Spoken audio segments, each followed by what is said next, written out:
I'm going to give you 3 very simple instructions. Instruction number 1, identify your dominant hand. Instruction number 2, with your dominant hand, snap your fingers 5 times very quickly.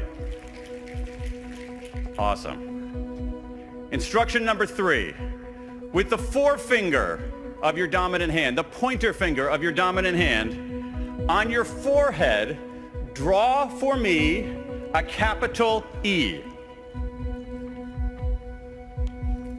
Excellent. This is an experimental technique that social psychologists have used since the early 1980s to measure what's called perspective taking, the ability to get out of your own head and see things from someone else's point of view. Snap your fingers 5 times quickly. What's that instruction about? Nothing. It's just a distraction. Finally, you get to the part that the researchers really are looking for, which is this. There are 2 different ways to draw the E. All right, I can draw it like this, so you can see it, your perspective, or I can draw it like this, so I can see it, my perspective. Put people into an experimental setting, control for handedness, make them snap their fingers, ask them to draw an E. What do? Do they take their own perspective? Or do they take someone else's perspective? If you drew the E from your own perspective, it doesn't mean you're a bad person.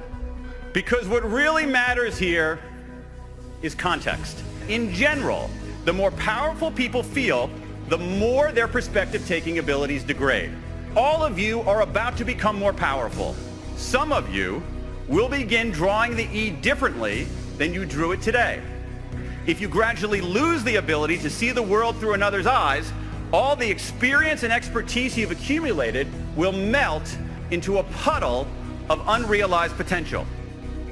But if you work to balance power and perspective taking, you'll become a more effective leader because you'll offer reasons beyond "I said so" for why anybody should follow you.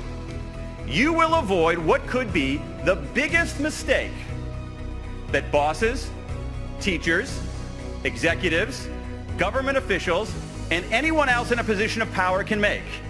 And the mistake is this: thinking you're the smartest person in the room. If you think you're the smartest person in the room, you've just proved that you're not. Believing that you're the smartest person in the room, trust me on this, never ends well. Remember the lesson of the E. Argue like you're right, but listen like you're wrong. Use your power, but sharpen your perspective taking.